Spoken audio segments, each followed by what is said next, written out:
बदलते हवामान आणि थ्रिप्सचा प्रादुर्भाव यामुळे आंबा बागायतदार हवालदिल झाले असून सततच्या फळगळतीमुळे यावर्षी आंबा बाजारपेठेत उशिराने आणि कमी प्रमाणात येईल अशी भीती बागायतदारांनी व्यक्त केली आहे। सुरुवातीला आलेला मोहर चांगला बहरला होता, मात्र अचानक मोहर गळाला आणि पुन्हा कलमांना पालवी फुटू लागली। आतापर्यंत 3 वेळा असे प्रकार झाले असल्याची माहिती बागायतदारांनी दिली। दरवर्षी 15 मार्च ते 20 मार्च हा पहिला टप्पा असून पहिल्या टप्प्यातील आंबा या कालावधीत बाजारपेठेत येतो, मात्र यावेळी फारच कमी प्रमाणात पहिल्या टप्प्याचा आंबा येण्याची शक्यता आहे। 5 ते 10% बागायतदारांचा आंबा जो काही वाचला आहे तोच बाजारपेठेत येईल। तिसऱ्यांदा झालेला मोहर यामुळे 15 एप्रिलच्या आसपास आंबा बाजारपेठेत येण्याची शक्यता आता वर्तवण्यात येत आहे। कोकणच्या आर्थिक विकासाचा कणा एक मच्छीमार आणि दुसरे आंबा बागायतदार म्हणून ओळखले जातात। कोकणात विशेषतः रत्नागिरी जिल्ह्यात मोठ्या प्रमाणात आंबा बागायती केली जाते। आंब्याच्या उत्पादनातून मोठ्या प्रमाणात उलाढाल केली जाते आणि अनेक बागायतदार दरवर्षी लाखो रुपये आपल्या बागांच्या मशागतीसाठी खर्च करतात आणि चांगलं उत्पन्न येईल अशी त्यांची अपेक्षा असते। मात्र गेले 3 वर्ष सलग आंबा बागायतदार हा जे काही वातावरणात बदल होत आहेत त्या बदलत्या वातावरणाचा फटका आंबा बागायतदारांना बसला आणि त्यांचं उत्पन्न देखील जे काही उत्पादन मिळणार होतं त्यांना बागेतून ते उत्पादन देखील धोक्यात आलं आणि हाताला तुटपुंजी मिळेल असं एवढंच उत्पादन आंब्याचं त्यांच्या हाती लागलं होतं।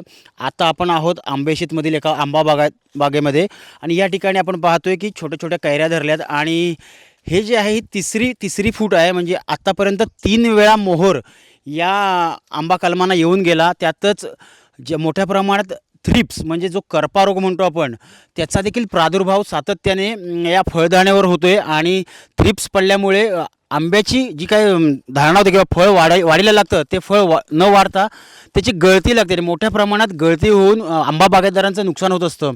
आपल्यासोबत आहेत बिर्जे आंबा व्यावसायिक। साहेब तुमचं नाव सांगा। जयवंत महादेव बिर्जे। जयवंत महादेव बिर्जे आपल्यासोबत एक आंबा बागायतदार आहेत। अनेक वर्ष रत्नागिरीत ते 35 वर्ष आंबा व्यवसाय करतात। आपण त्यांच्याकडे जाणून घेऊया।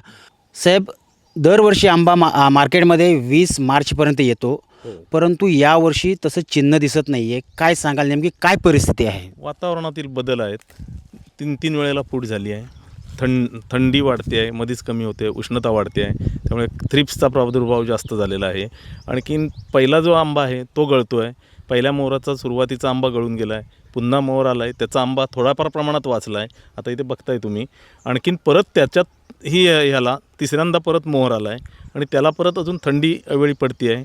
त्यामुळे जवळजवळ 10% आंबा पीक येण्याची शक्यता आहे। साधारण काय कारण आहे की नेमकं हे जे काही वातावरण बदल होत आहेत, नेमकं काय बदल आहे त्या वातावरणात बदल म्हटणार तर प्रत्येक वेळेला थंडीचा कमी जास्त प्रमाण झालं की आंब्याला फूट चालू होते। त्यामुळे पहिला आंबा हा गळत जातो आहे पूर्णपणे। त्याच्यामुळे स्प्रे वाढत आहेत, भयानक त्या स्प्रेवर खर्च होतो आहे। आणखीन आंबा पाहिजे तशी फळधारणा होत नाही आहे वेगवेगळ्या प्रकारची औषधं वापरून। पण मशागतीसाठी आपण वेगवेगळ्या औषधांचा वापर करताय जेणेकरून उत्पादन तुमचं वाढेल, आंबा मोठ्या प्रमाणात आंबा मिळेल असं तुमचं ध्येय होतं। परंतु बदलतं हवामान असेल म्हणजे कधी थंडी किंवा कधी उष्णता, परंतु जे टेम्परेचर मेंटेन राहायला पाहिजे, जे कायम राहायला पाहिजे मेंटेन, जसं आंब्या कलमासाठी जे आवश्यक जे वातावरण आहे किंवा जे तापमान आहे ते मिळत नाही आहे का? मिळत नाही आहे अजिबात। प्रत्येक वेळेला तापमानात फरक होतो आहे। आजचंच पाहिलं तर तुम्ही हल्ली 2 दिवस थंडीचं प्रमाण वाढलेलं आहे, परत आता नवीन मोहर यायला चालू झाला आहे। त्यामुळे परत आज जो सुपारीच्या आकार एवढा आंबा आहे तो परत गळायला सुरुवात झाली आहे, मोठ्या प्रमाणात गळतो आहे। हे सगळ्या बागायतदारांची हीच मोठी चिंता आहे आत्ताची। सर्वच बागायतदारांची ही चिंता आहे साहेब। साधारण 20 मार्चनंतर आंबा येत असतो, यावर्षीचं चित्र काय राहील? साधारण आंबा मार्केटमध्ये मोठ्या प्रमाणात कधीपर्यंत अपेक्षित आहे? 20 मार्चनंतर अतिशय किरकोळ प्रमाणात आंबा ज्यांच्याकडे आता ज्यांनी टिकवला आहे डबल मेहनत करून त्यांचाच आंबा 20 मार्चपासून चालू होईल।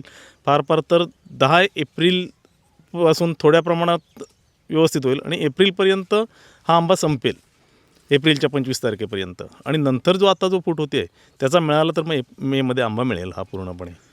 खरं तर वातावरणात मोठ्या प्रमाणात बदल झालेत। जवळजवळ 3 वेळा मोहर आल्या कलमांना। पहिला मोहर आला पहिली फूट झाली, त्यानंतर पुन्हा गळती लागली. थ्रिप्सचा प्रादुर्भाव आपल्याला आंबा कलमांवर पाहायला मिळतो आहे. त्यानंतर वातावरणात झालेले बदल यामुळे पुन्हा एकदा कलमांना पालवी फुटायला लागली आणि आत्ता तिसऱ्यांदा पुन्हा आंबा कलमं ही मोहरण्याच्या स्थितीत आहेत असं या बागायतदारांचं म्हणणं आहे. साधारण 15 एप्रिलनंतर काही 10 ते 15% प्रमाणात आंबा सुरुवातीला मार्केटमध्ये येण्याची शक्यता आहे आणि तिसऱ्या टप्प्यातील जो मोहर आहे त्याचाच आंबा हा विक्रीसाठी किंवा तुम्हा आम्हासारख्या सर्व खवयांसाठी बाजारात उपलब्ध होईल. कॅमेरामन दीपक मोहितेसह Prashant Pawar, Times Digital, Ratnagiri. Times डिजिटलला लाईक करा, शेअर करा, सबस्क्राईब करा आणि बेल आयकॉन दाबायला विसरू नका. Times digital.